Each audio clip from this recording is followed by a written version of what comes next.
ಅಂತೂ ನವರಾತ್ರಿ ಅಂತ ಹೇಳಿಕ್ಕೆ ಮುಖ್ಯವಾಗಿ ಕಾರಣ ಇನ್ನೊಂದೇನಂದ್ರೆ ಹಗಲಕ್ಕಿಂತಲೂ ಕೂಡ ರಾತ್ರಿ ಕಾಲದಲ್ಲೇ ಪಾಪ ಜಾಸ್ತಿ ಆಗೋದು ನಾವು.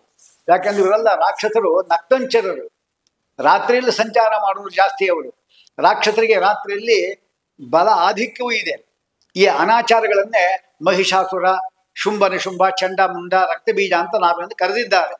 ಅವರೆಲ್ಲ ಮೂರ್ತಿಮತ್ತಾಗಿ ಆ ಕಾಲದಲ್ಲಿ ಇದ್ರು, ಈಗ ಅಮೂರ್ತರಾಗಿ ನಮ್ಮಲ್ಲಿದ್ದಾರೆ. ಈಗ ಆ ನಮ್ಮನ್ನ ನಾಶ ಮಾಡಬೇಕಾಗಿದ್ರೆ ಆ ಪರಮಾತ್ಮನ ಅನುಗ್ರಹ, ದುರ್ಗಾದೇವಿಯ ಅನುಗ್ರಹ, ಲಕ್ಷ್ಮೀದೇವಿ ಅನುಗ್ರಹ ಬೇಕು. ಆ ಅನುಗ್ರಹಕ್ಕೋಸ್ಕರವಾಗಿ ನಾವಿಲ್ಲಿ ಪೂಜೆ ಮಾಡೋದು. ಹಾಗಾದ್ರೆ ಏನೇನು ಪೂಜೆ ಮಾಡಬೇಕಿಲ್ಲಿ ಅಂತ ಪ್ರಶ್ನೆ ಬಂದಾಗ ನವರಾತ್ರಿಯಲ್ಲಿ ಮೊದಲೇ ಹೇಳಿದೆ ನಾನು, ವೇದ ಪಾರಾಯಣಕ್ಕೆ ಜಾಸ್ತಿ ಪ್ರಾಧಾನ್ಯವನ್ನು ಕೊಟ್ಟಿದ್ದಾರೆ.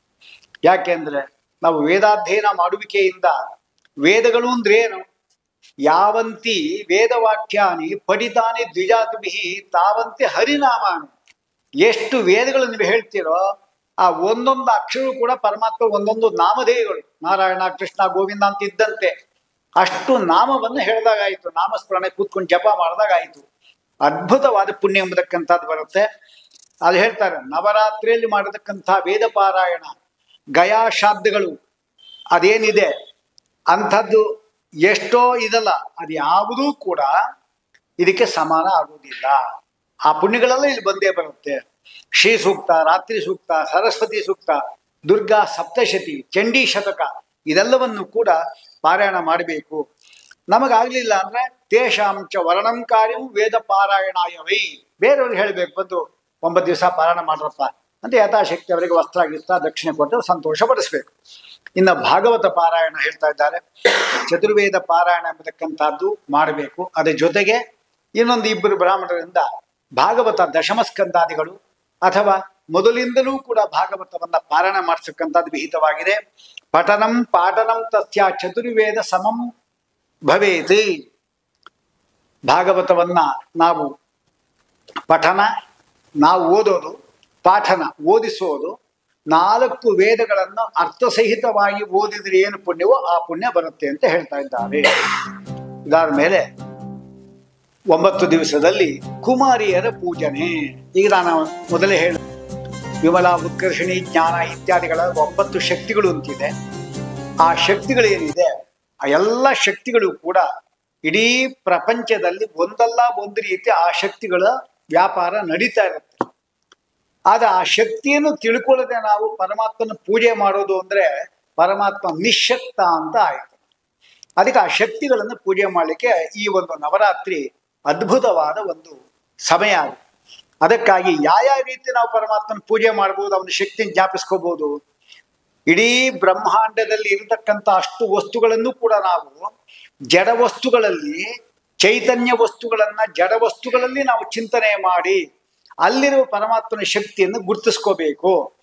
ಅದಕ್ಕಾಗಿಯೇ ಬೊಂಬೆಗಳನ್ನು ಇಡೋದು ಕೂಡ ಅದಕ್ಕಾಗಿಯೇ.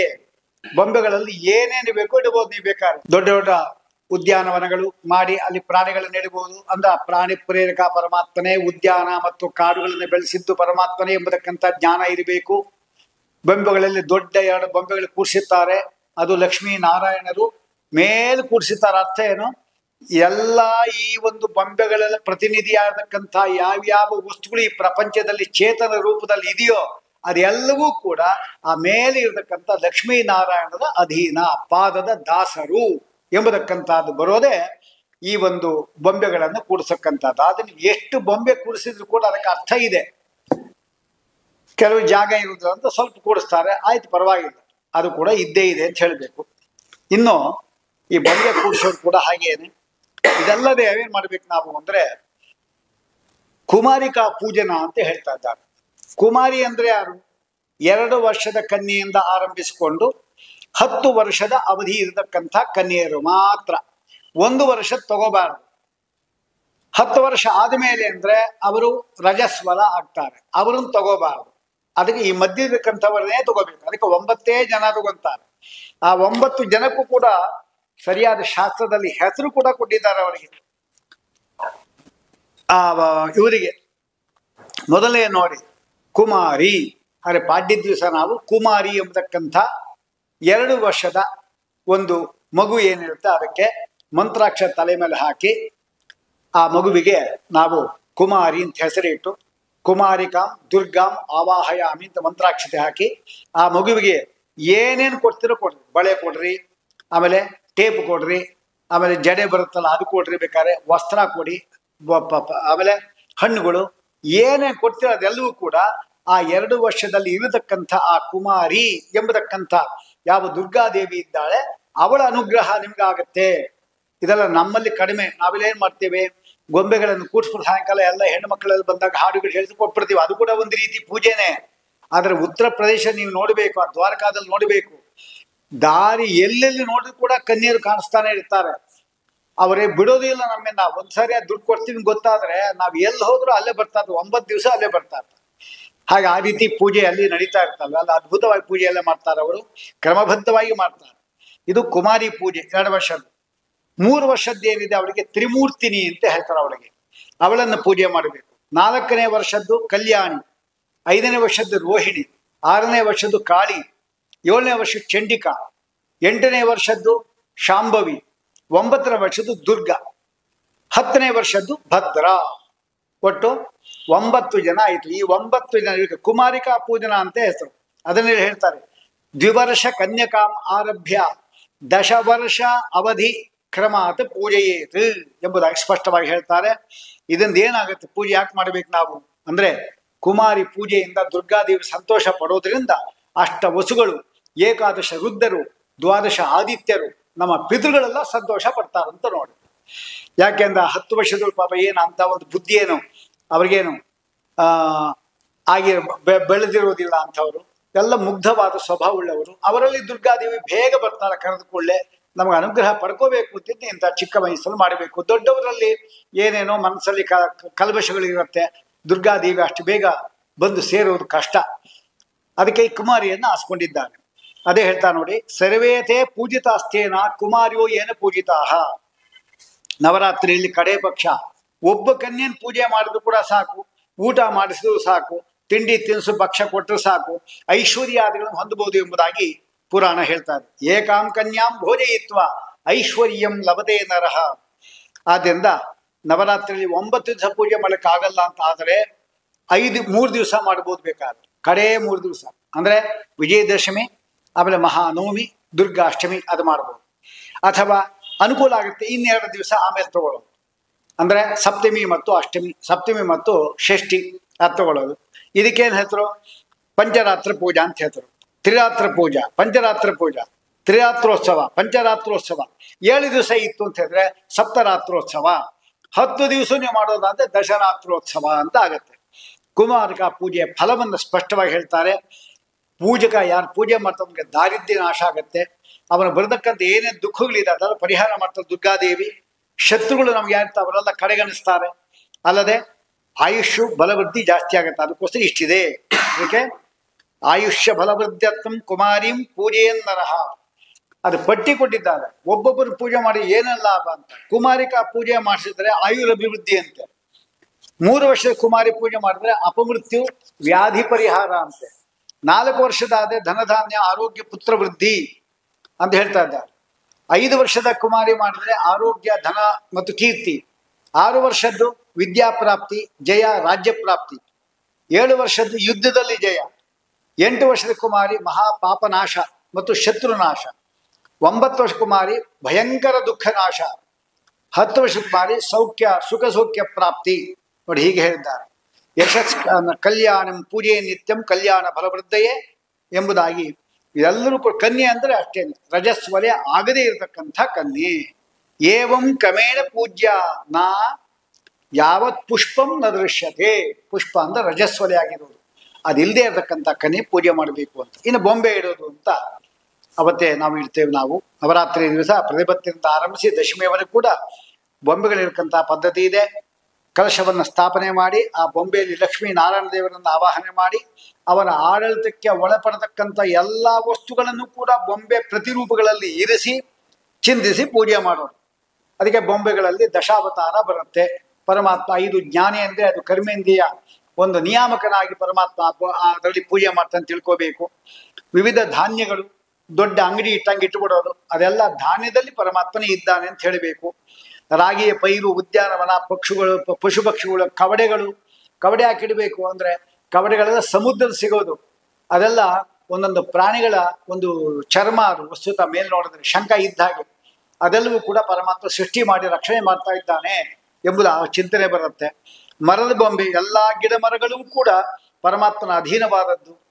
ಆ ಬೊಂಬೆಯನ್ನು ತಯಾರು ಮಾಡಬೇಕಾಗಿಲ್ಲ, ಅವನು ಬುದ್ಧಿ ಕೊಡಬೇಕಲ್ಲ, ಆ ಬುದ್ಧಿಯ ಪ್ರೇರಕ ಪರಮಾತ್ಮ, ಬುದ್ಧಿ ಕೊಡುವವನು ಇತ್ಯಾದಿಯಾಗಿ. ಆದರೆ ಈ ಮರದ ಬೊಂಬೆಗಳೆಲ್ಲ ಶಮಿಯಿಂದ ನಿರ್ಮಾಣ ಆಗಿತ್ತು ಅಂದರೆ ಪರಮಾತ್ಮ ಬೇಗ ಬಂದು ಸೇರ್ತಾನೆ ಅಂತ ಒಂದು ಕಡೆ ಹೇಳ್ತಾ ಇದ್ದಾರೆ.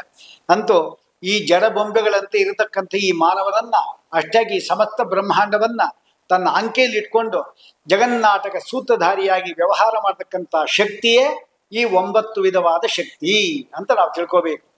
ಆದ್ದರಿಂದ ತೇನವಿನ ತೃಣಮಪಿ ನಚಲತಿ ಎಂಬತಕ್ಕಂಥ ಒಂದು ಸಿದ್ಧಾಂತ ಈ ಬೊಂಬೆ ಪೂಜೆಯಲ್ಲಿ ಇದೆ. ಆದ್ದರಿಂದ ಸಂಜೆಯಲ್ಲಿ ಕುಮಾರಿಯರಿಗೆ ತಿಂಡಿಗಳು ತಿನಿಸುಗಳು ಅದೆಲ್ಲ ಕೊಟ್ಟು ದೇವರಲ್ಲಿ ಒಂದು ಆಸಕ್ತಿ ಬರಬೇಕು. ಹಾಗೆ ಪರಮಾತ್ಮನ ಹಾಡುಗಳು ಹೇಳಿದಾಗ ಅವನ ಮಹಿಮೆ ಅವಳಿಗೆ ಗೊತ್ತಾಗಬೇಕು. ಇದೆಲ್ಲ ಮಕ್ಕಳಿಗೆ ಮೊದಲಿಂದಲೂ ಕೂಡ ತರಬೇತಿ ಕೊಡ್ತಕ್ಕಂಥ ಒಂದು ಕಾರ್ಯಕ್ರಮ ಕೂಡ ಆಗಿದೆ. ನಾವು 20 ವರ್ಷಕ್ಕೆ ನಾವು ತರಬೇತಿ ಕೊಡ್ತೀವಿ ಅಂದರೆ ಅದರಲ್ಲಿ ಒಪ್ಪಲ್ಲ. ಚಿಕ್ಕ ವಯಸ್ಸಿಂದ ಕೊಟ್ಟರೆ ಸರಿ, ಇಲ್ಲೇದಿಲ್ಲ. ಹಾಗೆಲ್ಲ ಕೋಲ ನಾಟ ಎಲ್ಲ ಆಡ್ತಾರೆ. ಪರಮಾತ್ಮ ಎಲ್ಲ ಕೃಷ್ಣ ಪರಮಾತ್ಮನ ಮಹಿಮೆಯನ್ನು ಹೇಳಿಕೊಂಡು ಇದರಿಂದ ಅವರಲ್ಲಿ ಭಕ್ತಿ ಎಂಬತಕ್ಕಂಥದ್ದು ಅಂಕುರ ಬಿತ್ತಲಿಕ್ಕೆ ಅನುಕೂಲವಾಗತ್ತೆ. ಹೀಗಾಗಿ ನಾವು ಈ ಕರ್ಮಗಳು ಮಾಡಬೇಕು. ಇದಾದ ಮೇಲೆ ದೀಪಸ್ತಂಭ ಸ್ಥಾಪನ ಒಂದಿದೆ. ಇದೊಂದು ಬಹುಶಃ ಕೆಲವರು ಮಾಡ್ತಾರೆ, ಕೆಲವು ಪ್ರದೇಶಗಳಲ್ಲಿ ಮಾಡೋದಿಲ್ಲ. ಅದನ್ನು ನಾವು ಮಾಡಿಕೊಂಡ್ರೂ ಒಳ್ಳೆಯದು. ಒಂದೇ ಒಂದು ದೀಪ ಸಾಕು. 5 ನಾಳಗಳಿರತಕ್ಕಂಥ ಒಂದು ದೀಪದಲ್ಲಿ 2 ಬತ್ತಿ ಅಥವಾ 5 ಬತ್ತಿ ಅಥವಾ ಎಲ್ಲ ಸೇರಿ 5 ಬತ್ತಿ ತೆಗೆದುಕೊಂಡು ತುಂಬ ಒಂದು ಎಣ್ಣೆಯನ್ನು ಹಾಕಿ, ಯಾವ ಎಣ್ಣೆ ಹಾಕ್ತಿರೋ ಹಾಕ್ತೀವಿ, ಯಾವ ಅಭ್ಯಾಸ ಮಾಡ್ಕೊಂಡ್ರೆ ಅದನ್ನೇ ಹಾಕಿ. ವಸ್ತುತಃ ನಾವು ತಿನ್ನೋ ಎಣ್ಣೆಕ್ಕಿಂತಲೂ ಕೂಡ ಅದು ಕನಿಷ್ಠ ಆಗಿರಬಾರ್ದು. ಈಗ ಉದಾಹರಣೆಗೆ ನಾವು ತುಪ್ಪವನ್ನು, ಕೊಬ್ಬರಿ ಎಣ್ಣೆಯನ್ನು, ಕಲಕ ಎಣ್ಣೆಯನ್ನು ನಾವು ಹಾಕ್ಕೊಂಡು ಪಾಮಾಯಿಲ್ ದೇವರಿಗೆ ಹಾಕಬಾರ್ದು. ನಾವೇ ಅದು ತಿಂದರೆ, ಪಾಮಾಯಿಲ್ ತಿಂದರೆ ಅದನ್ನೇ ಹಾಕಿ, ಪರಮಾತ್ಮ ಏನು ಮಾಡಲ್ಲ. ನಾವು ಜಾಸ್ತಿ ತಿಂದು ಅವನಿಗೆ ಅದು ಹಾಕಬಾರ್ದು, ಅಷ್ಟೇ ಸಿದ್ಧಾಂತ ಇರೋದು. ಆ ಎಣ್ಣೆಯನ್ನು ಹಾಕ್ಬಿಟ್ಟು ಪೂರ್ವಾಭಿಮುಖವಾಗಿ ನಾವು ಆ ದೀಪವನ್ನು ಹಚ್ಚಿಟ್ಬಿಡೋದು. ಇದು ಅಖಂಡ ದೀಪ ಅಂತ ಇದಕ್ಕೆ ಹೇಳ್ತಾರೆ. ಇದರಲ್ಲಿ ದೀಪ ದೇವತೆ ಆಗ್ತಕ್ಕಂಥ ಯಾವ ಪರಮಾತ್ಮ ಇದ್ದಾನವನ್ನ ಅಗ್ನಿಮೀಳೆ ಪುರೋಹಿತ ಎಂಬ ಮಂತ್ರದಿಂದ ಅದನ್ನು ಆವಾಹನಾದಿಗಳು ಮಾಡಿ ಪುಷ್ಪಾದಿಗಳು ವಸ್ತ್ರ ಎಲ್ಲ ಹಾಕಿ 9 ದಿವಸ ಇಟ್ಟು, ಅದರಲ್ಲಿ ಈ ದೀಪ ಏನಿದೆ ಅದನ್ನೇ 8 ಇಟ್ಟಾಗ ಅಷ್ಟಮಿ ದಿವಸ, ಅಂದರೆ ಅಷ್ಟಮಿಯಿಂದ ಯಾವುದು ದುರ್ಗಾಷ್ಟಮಿ ಬರ್ತಲ್ಲ ಆ ದಿವಸ ಈ ರಂಗವಲ್ಯಾದಿಗಳಿಂದ ಅಲಂಕಾರ ಮಾಡಿ ಅದರ ಮಧ್ಯದಲ್ಲಿ ಈ ದೀಪವನ್ನು ಇಟ್ಟು ಅದಕ್ಕೆ ಎಲ್ಲ ರೀತಿಯಿಂದ ಪೂಜೆ ಮಾಡಿ ಬೆಳಿಗ್ಗಿಂದ ಸಾಯಂಕಾಲ ಉಪವಾಸ ಇದ್ದು 108 ನಮಸ್ಕಾರ ಹಾಕಿ 108 ಅಥವಾ 7 ಅಥವಾ 8 ಬಾರಿ ದುರ್ಗಾ ಸಪ್ತಶತಿ ಓದಕ್ಕಂಥ ಕ್ರಮ ಇದೆ, ಅದನ್ನು ಓದಿ ಅಥವಾ ಜಾತವೇದ ಎಂಬ ಮಂತ್ರದಿಂದ ಹೋಮವನ್ನು ಮಾಡಿ ರಾತ್ರಿ ಬ್ರಾಹ್ಮಣರೆಲ್ಲ ಕರೆದು ಊಟ ಎಲ್ಲ ಹಾಕಿ ಅವರು ಸಂತೋಷಪಡಿಸಿ ಅನಂತರದಲ್ಲಿ ನಾವು ಕೂಡ ಪ್ರಸಾದ ಸ್ವೀಕಾರ ಮಾಡೋದು. ಇದು ದುರ್ಗಾದೇವಿಯ ವಿಶಿಷ್ಟವಾದ ಒಂದು ದಿವಸ ದುರ್ಗಾಷ್ಟಮಿ. ಆಗ ಈ ದೀಪ ಎಂಬತಕ್ಕಂಥದ್ದು ಉಪಯುಕ್ತವಾಗುತ್ತೆ, ಅದು ಮಾಡ್ಕೋಬೋದು. ಆದ್ದರಿಂದ 9 ದಿವಸವೂ ಕೂಡ ಅಥವಾ 10 ದಿವಸ ಇತ್ತು ಅಂತ 10 ದಿವಸವೂ ಕೂಡ ಈ ಒಂದು ದೀಪವನ್ನ ಬೆಳಗುತ್ತಾ ಇರಬೇಕು. ಆದಷ್ಟು ಆರಿ ಹೋಗದಂತೆ ಗಮನ ಇಟ್ಟಿರ್ಕೋಬೇಕಷ್ಟೆ. ಅಕಸ್ಮಾತ್ ಆರೋದಕ್ಕೆ ಹಚ್ಚಿದ ಏನು ತೊಂದರೆ ಇಲ್ಲ, ಏನು ನಾ ಆರೋಯ್ತು ದೀಪ ಏನು ಗತಿ ಅಂತ ಏನು ದುಃಖ ಪಡಬೇಕಾಗಿಲ್ಲ. ಆರೋದ್ರೆ ಹಚ್ಚೋದಷ್ಟೇ, ಏನು ಪರವಾಗಿಲ್ಲ, ಅದೇನು ತೊಂದರೆ ಇಲ್ಲ. ಅಖಂಡಂ ದೀಪಕಂ ದೇವಿಯಾಹ ಪ್ರೀತಯೇ ನವರಾತ್ರಕಂ ಉಜ್ವಾಲಯೇ ಅಹೋರಾತ್ರಂ ಏಕಚಿತ್ತೋ ಧೃತವ್ರತಃ ಎಂಬತಕ್ಕಂಥದ್ದು ಇಲ್ಲಿ ಪ್ರಮಾಣ ಹೇಳ್ತಾ ಇದೆ. ಮುಂದೆ ಬಾಗಿನ ದಾನ ಅಂತ ಕೊಡ್ತಾ ಇದ್ದಾರೆ. ಅದು ನವರಾತ್ರಿಯಲ್ಲಿ ಪ್ರತಿ ದಿವಸವೂ ಕೂಡ ನಾರಿಕೇಲವನ್ನ ದಾನವನ್ನು ಕೊಡಬೇಕು. ಅಂದರೆ 9 ನಾರಿಯರು ಕೊಡಬೇಕು, ಕನ್ಯರಿಗಲ್ಲ. 9 ಪತಿವ್ರತ ಸ್ತ್ರೀ ಇರ್ತಾರಲ್ಲ, ಮುತ್ತೈದೆ ಸ್ತ್ರೀಯರು, ಅವರಿಗೆ 9 ಕೊಡಬೇಕು. 9 ಜನಕ್ಕೆ 9 ತೆಂಗಿನಕಾಯಿ, ಅಂದರೆ ಒಂದೊಂದಲ್ಲ, 9 ಒಬ್ಬೊಬ್ಬರಿಗೆ ಕೊಡಬೇಕು. ಅದೇ ಮುಖ್ಯವಾಗಿ, ಅದೇ ಹೇಳ್ತಾ ಸ್ಪಷ್ಟವಾಗಿ, ನಾರಿಕೇಲ ಫಲಾದೀನಿ ನವಕಂ ಪ್ರಿಯೇ. 9 ಒಬ್ಬೊಬ್ಬರಿಗೆ, 9 ಜನಕ್ಕೆ 9. ಒಂದು ದಿವಸ ಯಾವ ಕನ್ಯೆಯನ್ನು ನೀವು ಕರೆದಿದ್ರು, ಅವರ ಅಮ್ಮ ಏನಾದರೂ ಕೂಡ ಅವರಿದ್ರು ಅಂತ ಹೇಳಿದ್ರೆ ಅವಳನ್ನು ಕರೆದು ಅವಳಿಗೆ 9 ತೆಂಗಿನಕಾಯಿ ಕೊಟ್ಬಿಟ್ರೆ ಅಮ್ಮನಿಗೆ ಮತ್ತು ಮಗಳಿಗೆ ಇಬ್ಬರಿಗೂ ಪೂಜೆ ಮಾಡಿದಾಗ ಆಯ್ತು. ಇದು ವಿಶಿಷ್ಟ. ಹಾಗೆ ಅಥವಾ ಸಿಗಲಿಲ್ಲ ಅಂದರೆ ಬೇರೆಯವರಿಗೆ ಸರಿ, ಅವರಿಗೆ ಕೂಡ ಈ ರೀತಿ ಕೊಡಬೇಕಂತೆ. ಅಕಸ್ಮಾತ್ ಏನ್ರಿ 9 ಎಷ್ಟಾಯಿತು, ಜಾಸ್ತಿ ಆಗೋಯ್ತಲ್ಲ, ಅದಕ್ಕೋಸ್ಕರ ಅಷ್ಟೆಲ್ಲ ತೆಂಗಿನಕಾಯಿ ಎಲ್ಲಿ ಬರ್ತವೆ, ಒಂದಕ್ಕೆ 50 ರೂಪಾಯಿ ಇದಲ್ವಾ, ಅಂತ ಹೇಳ್ಬೋದಲ್ಲ. ಅಕಸ್ಮಾತ್ ನಿಮ್ಗೆ ಅಂಥದ್ದು ಕಷ್ಟ ಅಂದ್ರೆ ಒಬ್ಬರಿಗೆ ಯಾರಾದ್ರೂ 9 ತೆಂಗಿನಕಾಯಿನ ಕೊಟ್ಬಿಟ್ಟು ನಿಮಗೆ ಉಳಿದ ಹೆಂಗಸರುಗಳಿಗೆಲ್ಲ 9 ಬಾಳೆಹಣ್ಣು ಅದನ್ನು ಕೂಡ ಕೊಡಬಹುದು ಪ್ರತಿದಿನ. ಅಂತೂ ನಮ್ಮ ಕೈಲಿ ಏನಿದೆ ಅದು ಕೊಡಬೇಕು ಪ್ರೀತಿಗೋಸ್ಕರವಾಗಿ.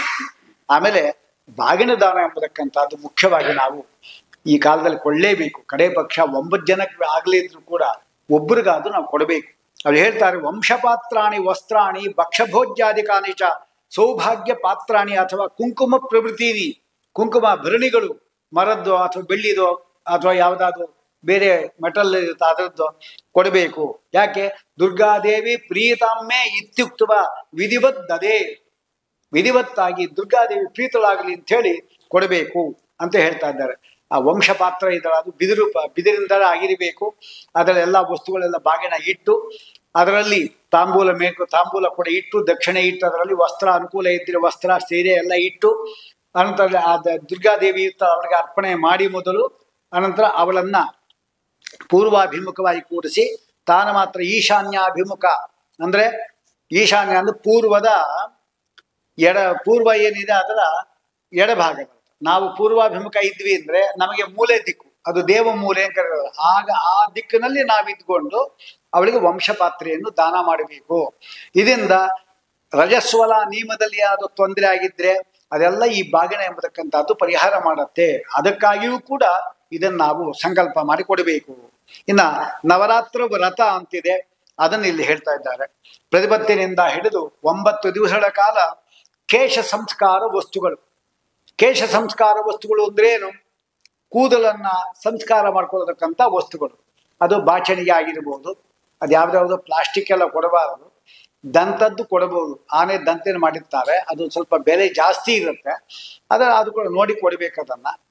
ಅದಿಲ್ಲ ಅಂದ್ರೆ ಮರದ್ದು ಬರುತ್ತೆ, ಮರದಿಂದ ಮಾಡಿರ್ತಕ್ಕಂಥದ್ದು, ಅದನ್ನು ಕೊಡಬಹುದು ಬೇಕಾದ್ರೆ. ಹಿಂದೆಲ್ಲ ಅದನ್ನೇ ಬಾಚ್ಕೊಂತ ಇದ್ರು, ಅಂತೂ ಬಾಚಣಿಗೆ ಕೊಡಬೇಕು. ಹಾಗೇನೆ ರೇಷ್ಮೆ ವಸ್ತ್ರ, ರೇಷ್ಮೆ ತಲೆ ಕಟ್ಕೊಳ್ತಕ್ಕಂಥ ಟೇಬಲ್ ಬರ್ತಲ್ಲ ಅದು, ಅದಕ್ಕೆ ಪಟ್ಟಿ ದೋರ ಅಂತ ಕರೀತಾರೆ ಶಾಸ್ತ್ರದಲ್ಲಿ. ಹಾಗೆ ಇದೆಲ್ಲ ಕೊಡಬೇಕಂತೆ. ಇಂಥದ್ದು ಅಂದ್ರೆ ಕನ್ನಡಿ, ಸಿಂಧೂರ, ಗೋರಂಟಿ ಇದೆಲ್ಲ ದಾನ ಮಾಡಿದ್ರೆ, ಆಮೇಲೆ ಕಾಡಿಗೆ, ತಿಲಕ, ಕುಂಕುಮಾದಿಗಳು ಇದೆಲ್ಲ ಕೊಟ್ಬಿಟ್ರೆ ಭಾರಿ ಅವ್ರು ಏನೇನು ಕೊಟ್ಟಿರ್ತಾರೋ ಆಯಾಯ ಇಂದ್ರಿಯಗಳು ಅವರಿಗೆ ಮುಂದಿನ ಕಾಲಗಳಲ್ಲಿ ಅನುಕೂಲವಾಗಿರುತ್ತೆ. ಅಂದ್ರೆ ಅದರ ತೊಂದರೆ ಬರೋದಿಲ್ಲ. ಆದ್ರೆ ನಾವು ಈ ರೀತಿ ನಮ್ಗೆ ತೊಂದರೆ ಬರಬಾರ್ದು ಕೊಡಬಾರ್ದು. ಪರಮಾತ್ಮ ಪ್ರೀತನಾಗಲಿ ಅಂತ ಕೊಡಬೇಕು. ಎಲ್ಲ ಅವನ್ ನೋಡ್ಕೊಂತಾನ ಅಷ್ಟೆ. ಇದೆಲ್ಲ ಆದ್ಮೇಲೆ ಹೀಗೆ ಯಾರು ಪೂಜೆ ಮಾಡ್ತಾರೋ ಅನೇನ ವಿಧನಾಯಸ್ತು ದೇವಿಂ ಪೂಜೆತೆ ನರಃ ಸ್ಕಂದವತ್ ಪಾಲಯೇ ತಮ್ ದೇವಿ ಸರ್ವಾಪದಿ ಸ್ಥಿತಂ. ಆ ಸ್ಕಂದ ಇದ್ನಲ್ಲ ಅಂದ್ರೆ ಪ್ರದ್ಯುಮ್ನ, ಅವನನ್ನು ರುಕ್ಮಿಣಿ ದೇವಿ ಹೇಗೆ ಪಾಲನೆ ಮಾಡಿದ್ಲೋ ಹಾಗೆ ನಮ್ಮನ್ನು ಕೂಡ ದುರ್ಗಾದೇವಿ ಪಾಲನೆ ಮಾಡ್ತಾಳೆ ಎಂಬುದಾಗಿ ಫಲಸ್ತುತಿಯನ್ನು ಹೇಳ್ತಾ ಇದ್ದಾರೆ. ಅದು ಮಧ್ವರ ಹೃದಯದಲ್ಲಿ ಉಡುಪಿಯಲ್ಲಿ ಸಿಗುತ್ತೆ ಎನ್ನುವ ಏಕೈಕ ಕಾರಣದಿಂದ ಕೃಷ್ಣ ದ್ವಾರಕೆಯನ್ನು ಬಿಟ್ಟು ಉಡುಪಿಗೆ ಬಂದಿದ್ದಾನೆ. ಇದು ನಮ್ಮ ಆಚಾರ್ಯರ ಮಹಿಮೆ.